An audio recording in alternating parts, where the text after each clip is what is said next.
Do you like books? I mean, really, really like books? Then you're in the right place. Each week, your host, Sam Hankin, interviews the best of today's top-selling authors and the up-and-coming superstars of modern literature. This is The Avid Reader. Here is your host, Sam Hankin. Hi, everyone. Welcome to another edition of The Avid Reader, brought to you by Wellington Square Bookshop. Our guest today is Jessica Nordell, author of The End of Bias, A Beginning: How We Eliminate Unconscious Bias and Create a More Just World, published by Metropolitan Books, an imprint of Henry Holt. Jessica's first book, this work on bias and other topics, this topic has also appeared in her articles in the New York Times, the Atlantic, the New Republic, among other periodicals and publications. The End of Bias has won numerous awards, and as I said, it's Jessica's first book. And she's a direct descendant of the last woman to be tried for witchcraft in the state of Massachusetts. Talk about bias. So we are all biased. I mean, I'm biased, and consciously I'm aware of a number of those biases and have been aware for as long as I can remember for some of them. I can't tell you what my unconscious biases are because till I read this book, I have no idea what they are. Honestly, as a bookseller, the first thing I do is look at a cover and a title, and like the cover of a jigsaw box, I try to figure out what's inside. And in this case, I thought, as I said, what the hell am I supposed to do about something I'm not aware of? And the next thing I look at when a book comes in is the epigraph, because I figure if the author puts it on the first page, they must think it's pretty important. And the epigraph reads, if you'll indulge me, now waking, making with their rhythms, something torn and new. And I thought, okay, that's fairly inaccessible. And I wonder what it means. And after reading the book, I feel that I have an understanding, or at least the beginning of one. So let's ask Jessica. Hi there. And thanks so much, Jessica, for stopping by. Oh, thank you so much for having me. I'm looking forward to the conversation. Thanks. So am I. So do you want to tell or suggest to potential readers this portion of The Arrivants by Kamal Braithwaite, about what it means or what it should suggest to a reader when he looks at it and goes, oh, what's that about? Yeah, I found, so Kamal Braithwaite is a Caribbean poet, and I found this particular section from his book, The Arrivants, to just kind of capture the feeling that I was going for with this book, which is that he writes, now waking, making with their rhythms, something torn and new. And what I hope that readers take away from this book is a sense that it is with our actions and our words, our rhythms, if you will, our behavior, that we can create a new way of being with one another, a new way of interacting, a new way of being in the world and relating to ourselves and other people. And the words torn and new really spoke to me because they suggest something that's almost alarming, or maybe even there's an element of violence, a sense of birth, something new and kind of like jagged and unexpected happening. And I think that is what happens when we really try to reach across differences and create new patterns of interacting with one another. And again, it's an occupational hazard as a bookseller, because everyone who comes in judges the book by its cover, which is a great cover. But then, again, the title, it's a long title and it has two subtitles. So the End of Bias, A Beginning, which implies, okay, it's a beginning into something that should be ended. At least that's how the reader would interpret it. And then how do we eliminate it? And, since Freud, we've been trying to delve into this concept of how do we access the unconscious? And then once we do, how do we use that access to do something to not create a perfect world, but to create a better world? And so I think the reader, potential reader, when he looks at the cover, or she looks at the cover, is going to say, okay, like I did, you're drawn to the word unconscious. And they're thinking, some of them are thinking, and I was, how do I get there? how's she going to take me there? Yeah, I mean, you're right. The title is a bit long, maybe a little unwieldy. But what I'm trying to capture with the title is exactly as you say. It's the beginning of I hope that this book creates a beginning to a process of ultimately reaching for something better, ending this problem that we have, which is unexamined bias and discrimination that is so harmful and consequential for so many people, for all of us, I would argue, and move into something more just. And so when you ask about the unconscious, how we access the unconscious, even the term unconscious bias is a little bit problematic, as I discuss in the book, because the field of psychology tends to kind of hold up biases as one of two things, either conscious or unconscious. You're either totally aware of your prejudices and acting out your prejudices in the case of, extreme white nationalism, white supremacy, sexism, these sorts of overt kinds of prejudice, or you have this kind of implicit unconscious bias that you're completely unaware of that totally bypasses your conscious reasoning and awareness. Over the course of working on this project, I really came to see them as less of a binary. It's more complicated than that, I think. And so there are biases we have that I think have elements of unconsciousness to them, elements of consciousness to them. We can be made aware of them. In terms of becoming more aware, it's something that you can actually get better at with practice, noticing the kind of spontaneous assumptions and evaluations and judgments that come to mind when you encounter a person. It's hard because it happens very quickly, but with practice, you can actually get a lot better at it and start to notice the kind of machinations of your own mind. Well, when I first started reading it, like I said in the introduction, all of a sudden I realized I'm aware of all these conscious biases, and I know they've been floating around in my head. Let me give you one, which, it's hard for me to do because it's kind of weird and I don't know what it makes me, but let me explain it to you. I've had it for a long time. So Jewish people, they comprise 0.2% of the world's population of 7.75 billion. There's only 16 million of them. And they've won 25% of the Nobel Prizes. And I'm Jewish.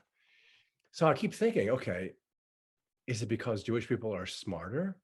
Is it because I'm calculating this wrong? Is it because, as some people say, their parents inculcate this idea of books and study with them?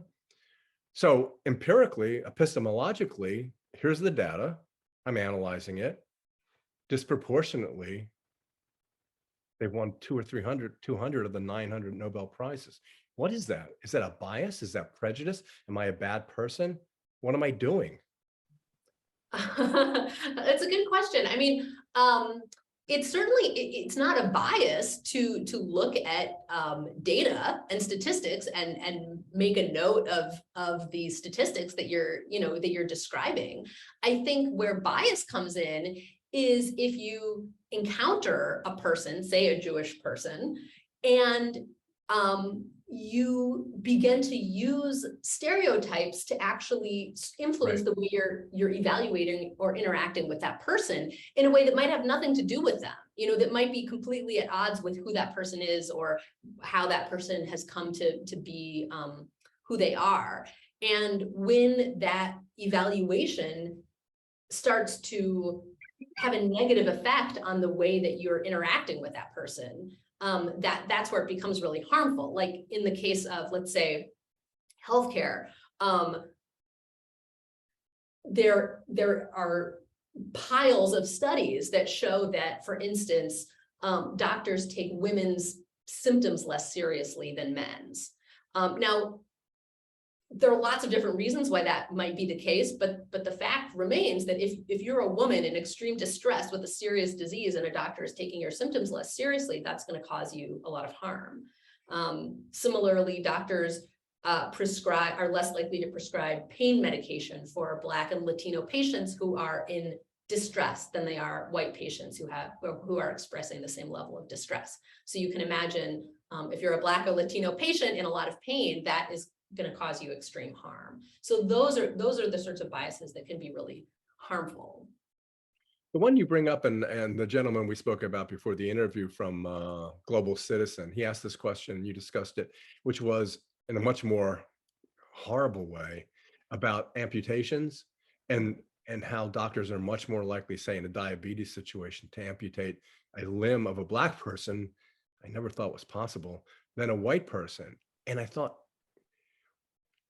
how far deep, and this is, I keep coming back to this, how far deep in your conscious must this be for you to do something so drastic and so draconian that you never, one, you haven't been able to access it because obviously you wouldn't do it.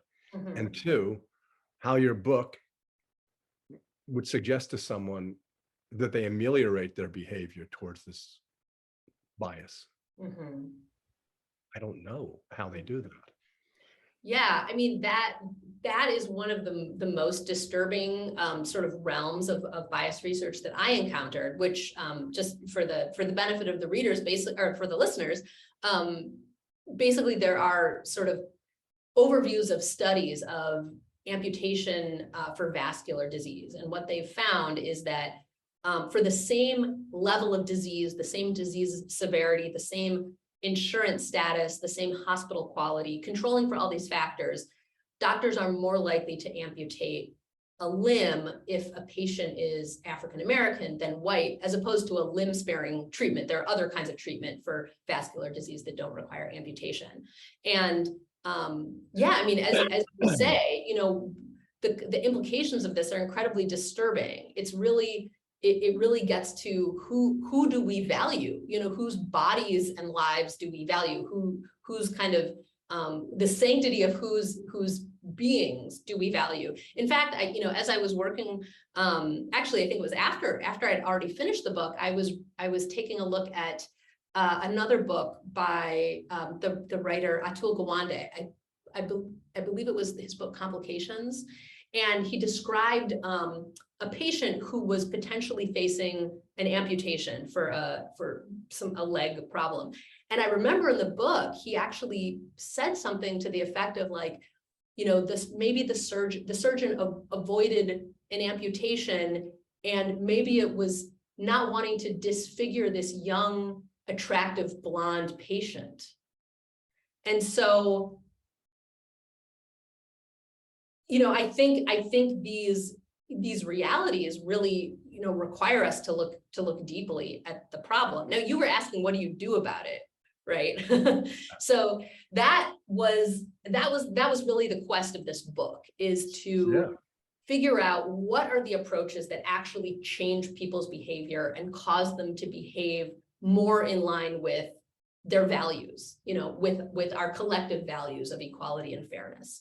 And so there are a lot of different approaches. I have one chapter that's just about sort of health and medicine and approaches that have been found to reduce disparities in those areas.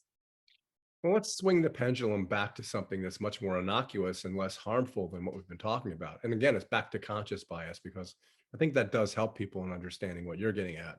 Suppose, you know, you say, I think this is the best school in the country, but of course I'm biased because my son goes there. Or you say, I think the Philadelphia Phillies, best team in baseball, they're going to win the series, but of course I'm biased because I live in Philadelphia.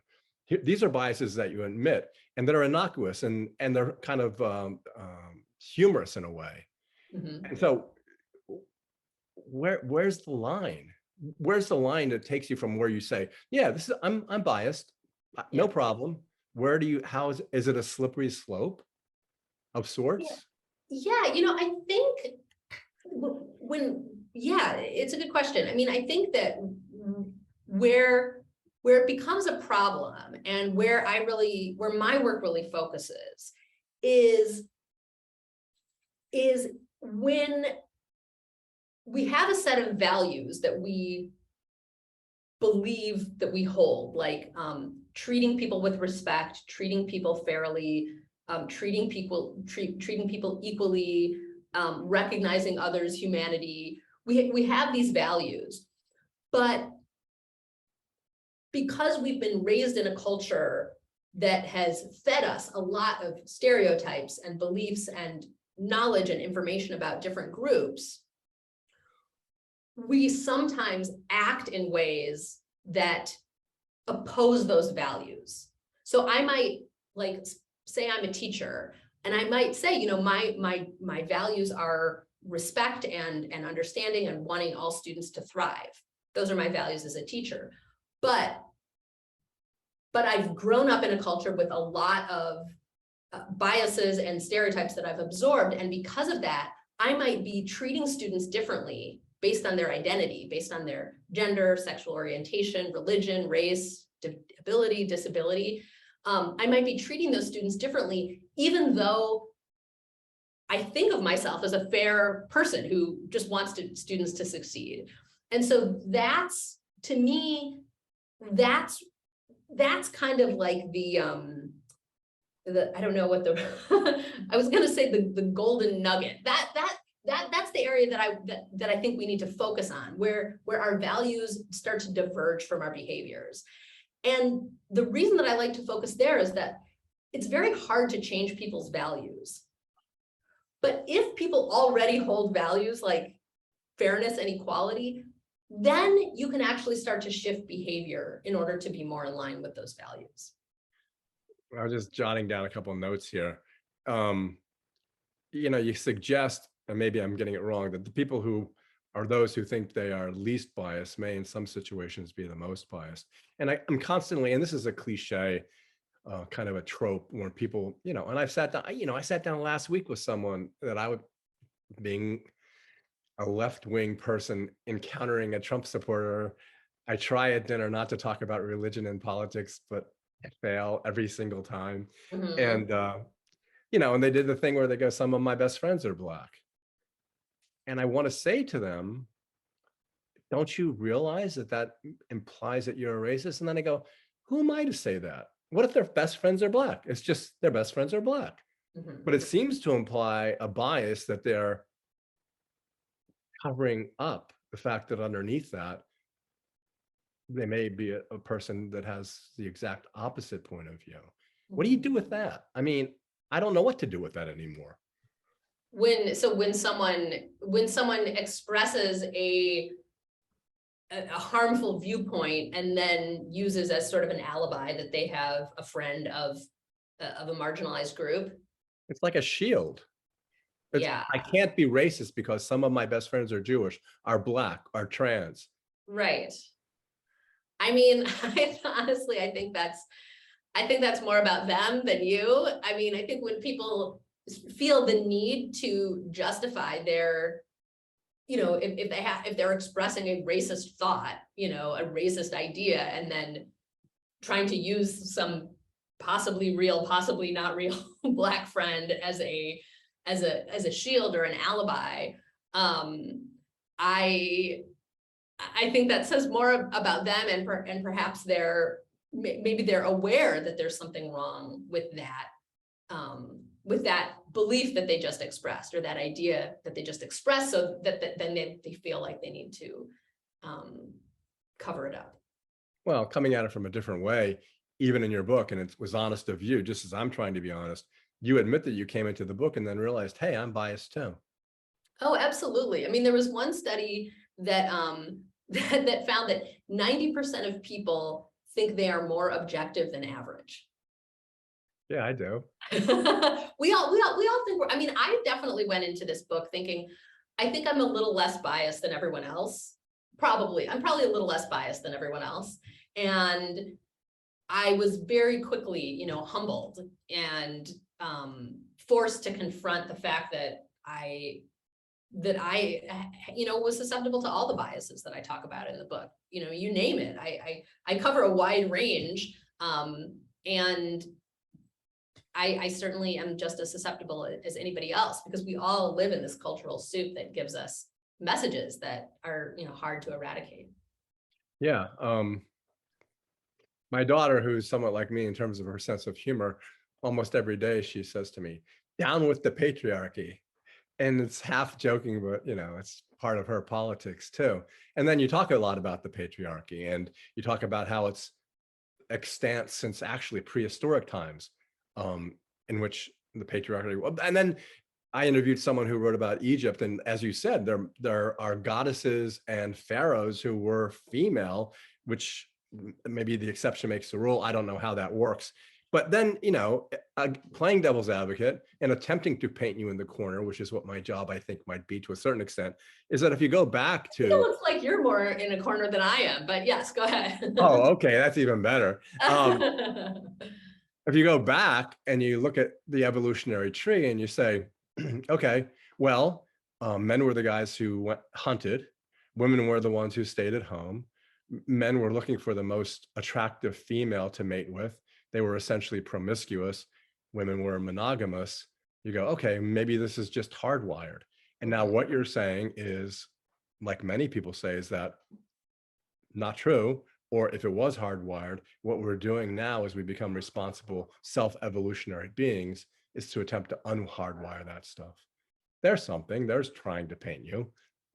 Yeah, I mean, I think, yeah, certainly. I mean, evolutionary psychologists make these arguments that what the patterns that we see today are a necessary consequence of some kind of biological mechanism, and an outcome of the natural course of evolution. But I think if you look at history, if you look at cultures and places and times where you don't see these patterns, patriarchal patterns, I think it calls that into question. I mean, we think of kind of, we think of, for instance, like women's involvement in the workplace as something that has grown over time, that we've gone from women being totally disenfranchised in the past to like increasingly enfranchised, increasingly included politically and economically. And we're going into this sort of arc of justice.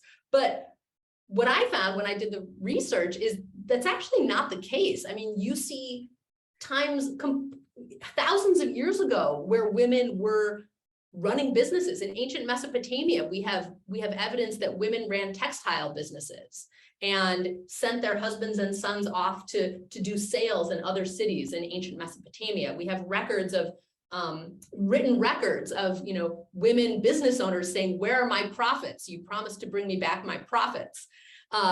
We have the history of the Haudenosaunee Confederacy, also known as the Iroquois Confederacy, where we know that women had extreme levels of political power. This was the Haudenosaunee Confederacy began around 1100 AD. And we know women had the power to depose chiefs, to choose chiefs, to mete out justice, to mete out capital punishment in some cases. And so I think it's useful to see examples from other cultures and other times where the patterns that we have absorbed just weren't there. They were different patterns, because it begins to kind of unwind this evolutionary story that we tell ourselves about why things are the way they are. But if you bring it to the, in terms of currency, temporally,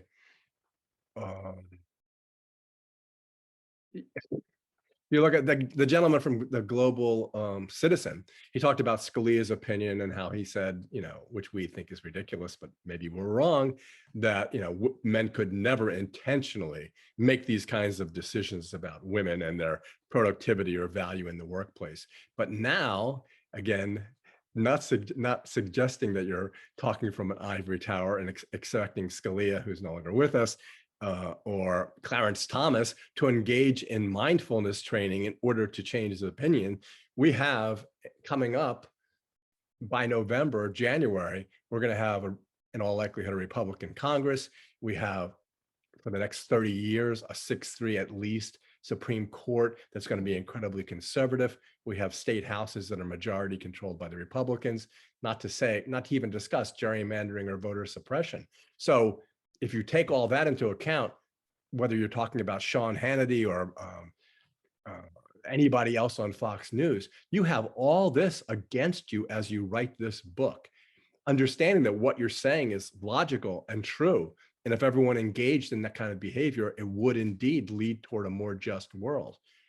But aren't you pessimistic about that simply because, or are you just an eternal optimist? So your question is kind of like, how can you sort of square this effort to unwind unconscious bias in the face of Yes. impending oppression, which we see. Yeah, I mean, it's a huge problem. Like, I'm not, in denial of the political reality that we face. I'm extremely troubled by it. I think it's extremely dangerous, the direction that we're heading. And our political reality is scary, and on good days I feel optimistic that that this is a moment that will come through, and on bad days I'm not so sure. I think so I'm also Jewish, and I think part of my moral values as a Jew is a desire to do what I can to improve the world in whatever way I can. And there are enough people who value equality, who value fairness, who want things to be better and want a more just world, that I think it's useful and productive to give them tools to actually achieve that. I don't think this book is going to solve white nationalism. That's not my purview. But what I hope that this book does is provide a set of approaches and tools for people who do want to improve the way they interact with others, the way their organizations function, the way their communities and cultures function, to become more humane and more just. When we talk with each other, and most of the authors I talk to, and my bias is they're more intelligent, that's why they're not Republicans, is that, well, there's no white nationalists walking to my bookstore, and there's no white nationalists that are probably going to buy your book. So the people that you're preaching to essentially are the choir to a certain extent, although the manners in which you suggest that they can ameliorate their own biases are very, very helpful, especially the mindfulness training. There's no question about it. And my brother and I have attempted to practice that over the past 30 years. And incidentally, I always say to my brother, why are these elections so close? And he goes, because half the people think one way and half the people think the other way. And I thought, there it goes, that's it. But you also talk about, Trump's rallies and how they were essentially iconized, if that's a word, turned into icons. And that helped the Republicans a great deal in establishing him as the candidate who eventually won. But then again, I was thinking of CNN. I remember that guy, Michael Avenatti. Oh, yeah. And they lauded him and wanted him to be president. And then they had to back off. And then I thought, okay, well, both sides can be wrong and both sides can tout the wrong person. Where does that put me? Where does that put me outside of your book in real life? Where does that put me? How am I supposed to decide? Mm-hmm. Just because you and I are both fair-minded people? This is not about your book. It's just a question. How are you, help me understand your question. How are you supposed to decide what? Okay. You have a rally with Trump. You have Fox News saying this is great. Look how many people are there, even though there aren't that many people there. Mm-hmm. And then CNN not covering it or showing there's only a few people there. And then this guy, Michael Avenatti, who's a horrible person, for a month or 2 months, he was the poster child for CNN because of Stormy Daniels, which is ridiculous. And so we were told that this was going to take down Trump. We were told what a horrible thing he did. And we were told that this guy was a very responsible, heroic type of advocate. Mm-hmm. And then it turned out he wasn't at all. And now he's going to be in jail. Mm-hmm. So what I'm saying is, and I tend to go off like this, but what I'm saying is how really, if you are, as we are, fair-minded people, how are we really supposed to make a decision based on what the media is telling us on a daily basis? What mm-hmm. is it inherently in us that gives us the ability, if it does, to make the right decisions? Yeah, it's a really good question. I mean, media bias is incredibly dangerous and important. And, one of the things that I saw happening in 2016 was the kind of breathless coverage of Trump's rallies, in fact, creating a social norm that Trump was popular. And that is really dangerous. So I think, one thing, this isn't really an answer to your question about what you as an individual should do, but what the media, what I feel very passionately that the media needs to do is understand their role in creating social norms, because we are influenced not only by our own thoughts and our own behaviors, but what we see other people doing. So if we see a candidate like Donald Trump being surrounded by thousands of adoring fans, and as you point out, if the camera zooms out a little more, you might see there aren't as many people as you think, but with the right cropping, it looks like he's surrounded by fans.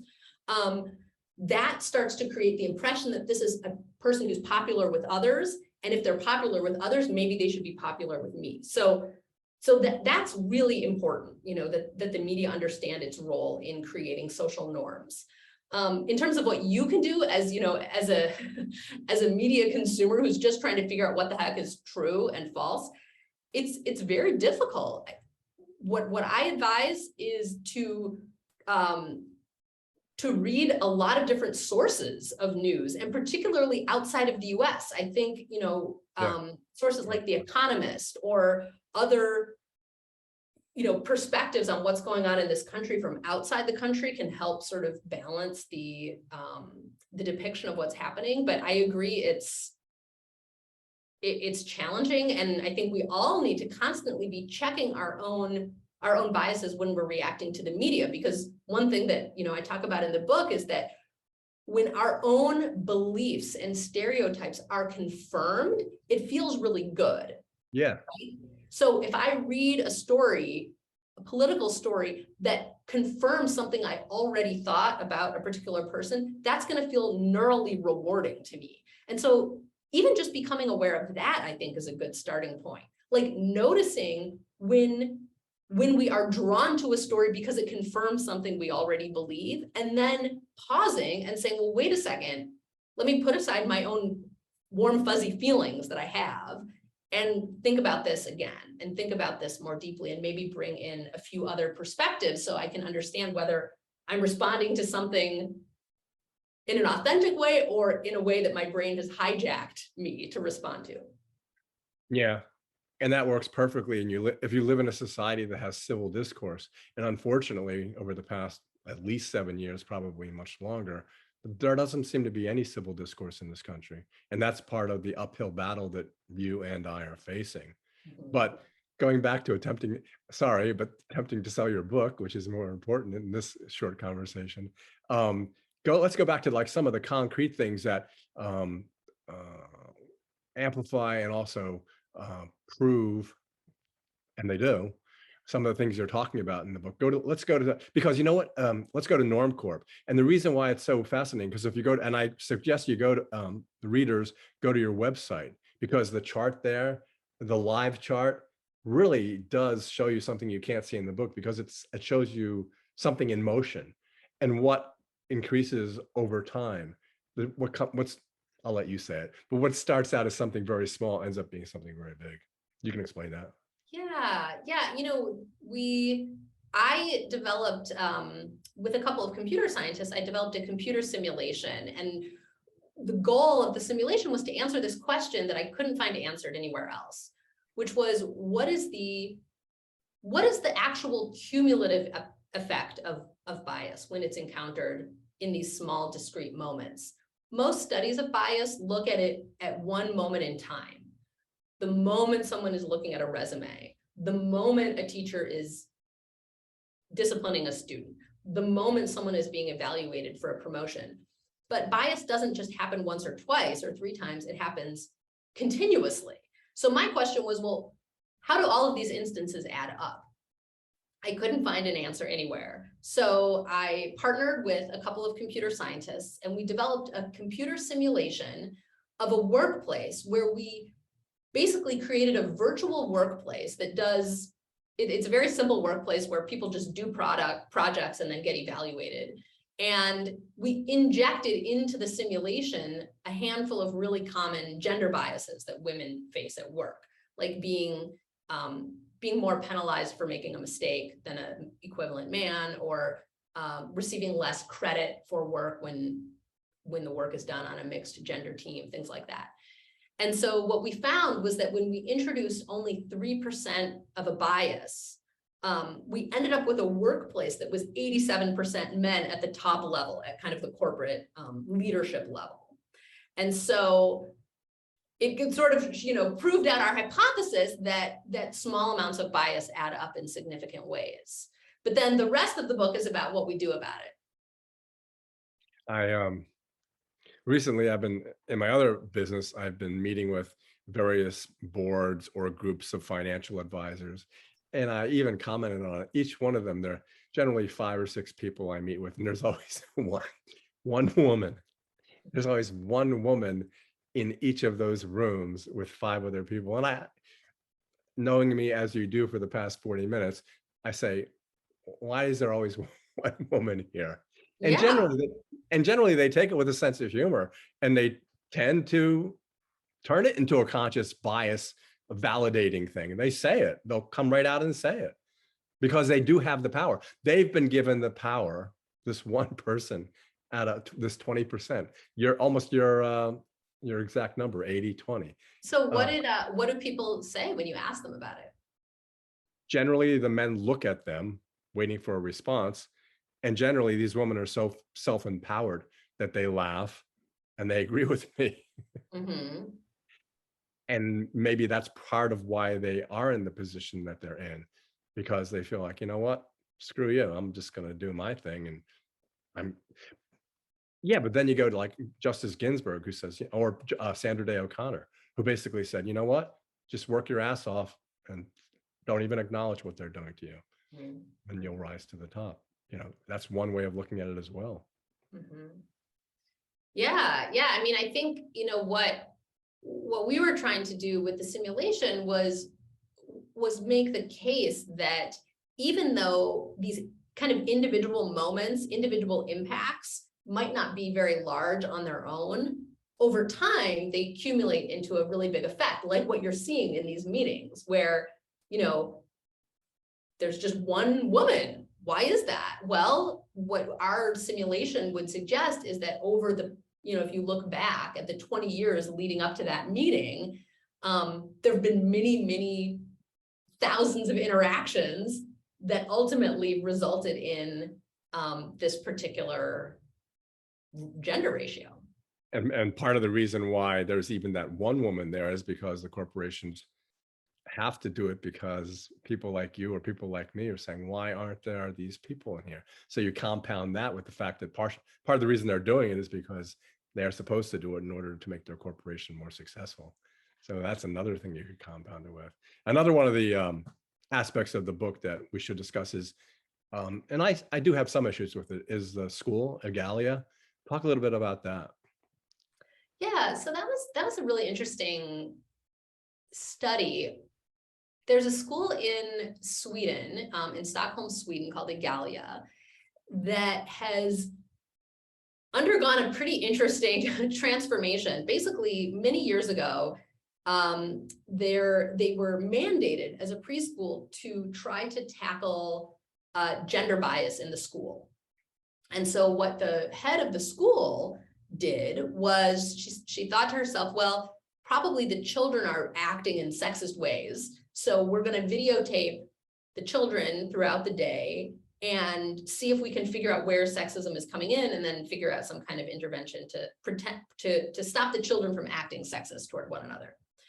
And so they did this video project, and what they found, to their surprise, was that it was actually the teachers that were treating students differently. So when they looked frame by frame at the videos, they saw things like teachers were holding the girl children closer and giving them more physical attention, physical affection than the boys. They were encouraging the boys to not cry. The boys started crying. They were giving boys more leeway in roughhousing and running around. So they were treating the children differently. And she said it was really shocking. They really didn't realize. I mean, speaking of, this is part of our theme of unexamined bias, like things that we're not aware of. These teachers were not aware that they were treating children differently.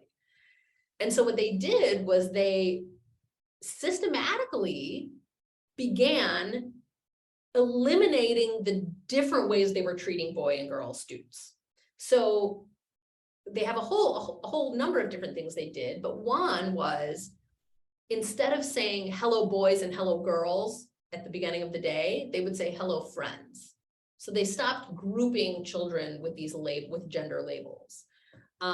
They started referring to children always just by their first name, rather than he or she, they just use the first name. So they tried to kind of decrease the salience of gender in general.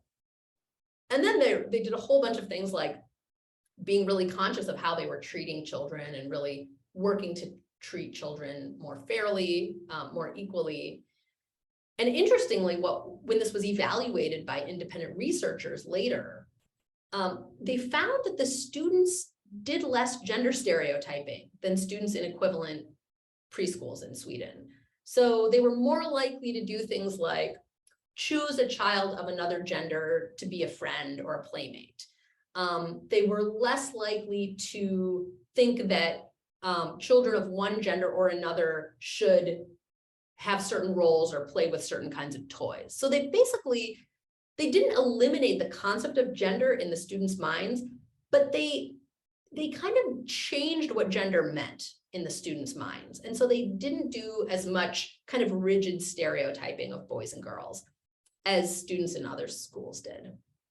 What happens when the opposite occurs? Like, DeSantis having fun with Disney and calling it a woke corporation and threatening to lose its semi-autonomy because, Disney is now in this box where should they refer to princesses or princes, should blue and pink be colors attributed to individual genders? And they're in a really difficult spot. There was actually a Harvard article not too long ago in which one woman is positing that actually princesses do empower women, especially the way Disney has recently recreated some of them. And the question is then, do you think that,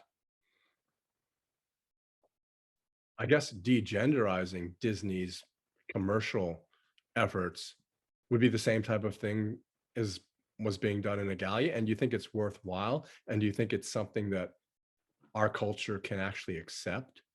Yeah, it's a good question. It's an interesting question. I mean, I was just actually flipping through the book because there was I don't know if I'm going to be able to find it now. There was one study of Disney movies actually, and oh, here we go. So an analysis of 2,000 Hollywood screenplays found that even in movies with female protagonists, like Disney's princess films, men speak more dialogue than women. So in the case of Disney, I mean, the first step might be to just take a look at what these characters are actually doing. Are they speaking equal amounts of dialogue? Do they have similar amounts of agency? Are the princesses empowered? I have to admit, I'm not a Disney movie scholar. I'm not an expert in Disney movies, but I'd be curious to know, like, are these princesses empowered? How are they depicted? Are there opportunities for the male characters to express all of their emotions and to express their full humanity, or is that just limited to the female characters? I think those are important questions to ask for Disney films. One of the things she said was that, like Mulan, who's in the Chinese movie, which I don't know if I can say that anymore either, that she pretends to be a man throughout and then becomes a woman. And what she was saying, that actually it's her character and traits as a female that help win the day. Mm-hmm. And a bias I have would be, we would be much better off with a matriarchal society. There wouldn't probably be as many wars. There may be some behavior that's different than men in a deleterious fashion, but for the most part, things would probably be worked out because there's not the hormonal, there's not the same aggression that would otherwise immediately be wakened. And also, you wouldn't have rocket ships that look exactly like penises. It's true. Exactly like penises. And they'd be flying saucers. Right. Yeah, who knows? Yeah, it's a good question. I mean, it's possible that if we lived in a society that actually valued women equally to men, perhaps perhaps this emphasis on labeling or not labeling wouldn't be as important, because we wouldn't have such a huge patriarchal obstacle to move past. In our, I mean, I think there's a tension between a couple of different ways of thinking about this. There's sort of the complementary approach where we say, genders are different from one another, but equal and complementary, and have, there are characteristics that women bring, and qualities and strengths that women bring, and qualities and strengths that men bring, and we need all of them to function as a society. And then there's an approach that sees these kinds of distinctions as overblown and partially socially constructed, and that we would be better off decreasing the amount of differentiation between these two groups.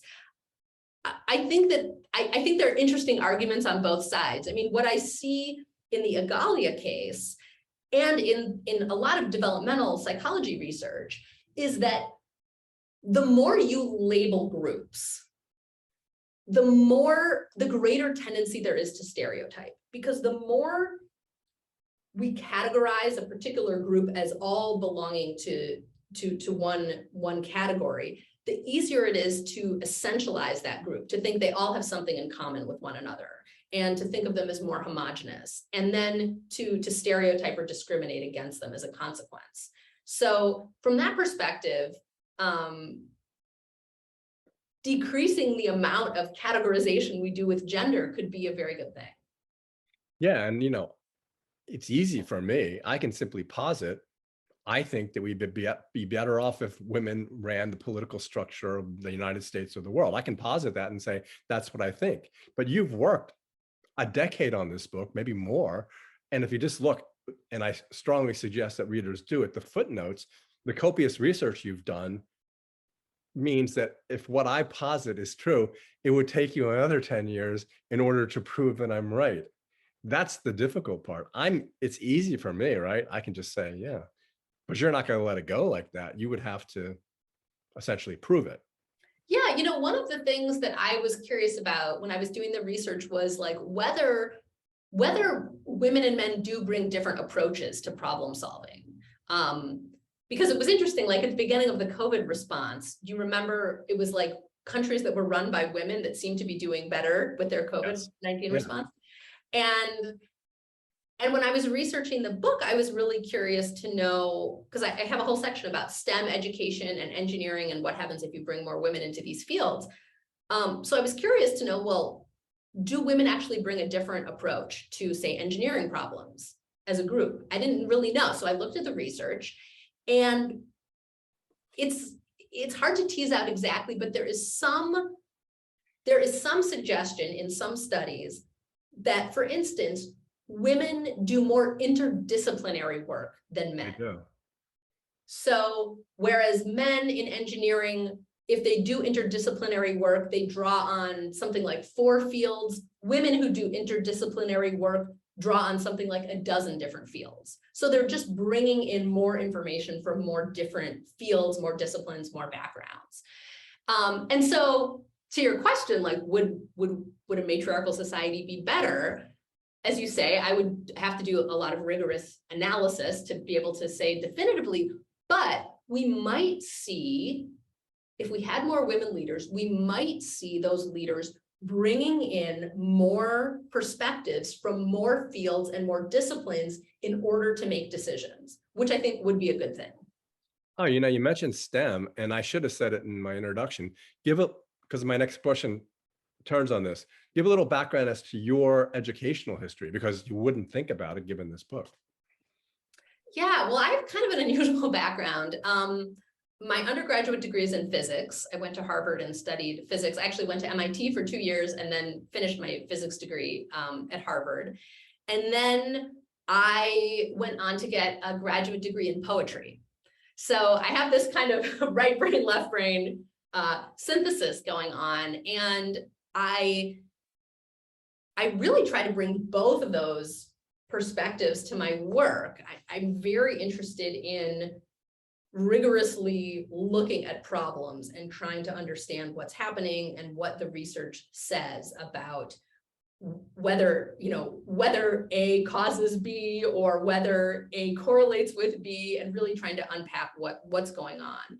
And at the same time, I really bring my love of language to my work as well. And so I think very carefully about sentences and structure and word choice and metaphor and simile and all of these kinds of tools of poetry as well. I think they both, I don't know, for me, it's rewarding to use both kind of toolboxes.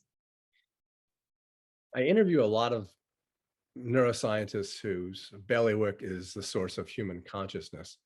And I always get them upset because I ask them, what if it's a solipsistic universe and only one of us is talking? And they always get upset because it screws up their whole theory. But given your background in physics, I always wonder, especially when you're dealing with the unconscious, this will be my last question before I totally wear out my welcome. So it's like this. So you're trying to ask us to repair or fix or alter or use the plasticity of our mind to change our very outlook. So how, given your familiarity with Kurt Gödel, Hilbert, Heisenberg, this concept of indeterminacy or the inability to subject to the set of all sets or whatever you're talking about, the idea of studying an object using the very object that you're trying to study, because that's what you're asking us to do. You're asking us to use our mind, to delve into our mind, to determine what we can't consciously comprehend in our mind. That's my last question. Yeah, just a small question. It was interesting. I was just, we'll have to have another conversation sometime about general relativity and the warping of space. But okay, I'm up for that. I think, I mean, what we see, I'll just go back to the research. What we see in the field of social psychology and efforts to change behavior to be more in line with our values, what we see empirically is that one approach to changing people's behavior is to develop their own awareness and their own ability to observe their own mind. So this is fundamentally, it's a mindfulness approach. As we slow down, as we start to pay attention to our minds, and we actually watch our own minds, we're able to create a little bit of a separation, right, from the mind and the self that's watching the mind. And when we do that, it's like the first step in it's human freedom. That is freedom, right? When you can start to see what's happening in your own mind and then exercise agency over what to do about what's happening in your own mind. And that's what I hope readers take away. The sense that they have power, they have agency, they have the ability to relate to the world in a more life-giving, life-affirming way. My problem is that my entire life I've done nothing but observe what I'm doing. My quotidian day-to-day consciousness is based on somebody watching somebody else, as a blessing and a curse. And I always say it's my last question, but it never is. So I'm certainly not going to do goat yoga to achieve the goals that you've suggested in your book. But I would like, promise it's the last question, talk about, is it fMRI? Is that what it is? You know, well, their fMRI is brain imaging, but maybe loving kindness, LMK, loving kindness meditation, or you could tick off the list of what you talk about in terms of how can you, using compassion, using loving kindness, using the ability to reach out and say, I'm going to be kind to you today. But the one that's the most technological would be the fMRI, correct? Well, the fMRI is like a form of brain imaging that actually, the fMRI there's some challenges with that. And I'm not an expert on neuroimaging, so I can't really speak to that. But one One approach that is very promising, however, is loving kindness meditation. And this is a particular kind of meditation that involves practicing compassion toward the self and toward sort of concentric circles of ever increasingly large concentric circles of people around us, people we know and love, people we don't know that well, people we dislike, the world.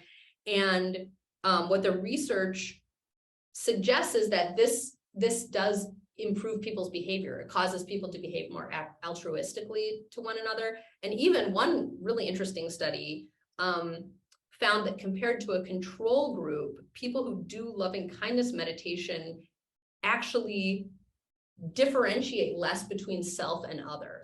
There are certain parts of the brain that when they are presented with an image of self or an image of other, they respond more similarly to self and other, which suggests maybe that one thing that's happening is that loving kindness meditation is starting to kind of wear away this distinction we have between you and me and create more of a sense of connectedness. Yeah, I think when you totally amalgamate self and other, essentially, you're probably enlightened. And anyway, Jessica, thanks so much. The book is The End of Bias, A Beginning, How We Eliminate Unconscious Bias and Create a More Just World. And it's been sitting on the front table in our bookstore since, I guess, it came out in September 2021, right? That's So right. late 2021, and still there, has been doing very well. And I appreciate so much you coming to talk to us today. Oh, it was a real pleasure. Thank you so much for the great questions. You're welcome. Thanks for being here. You're welcome.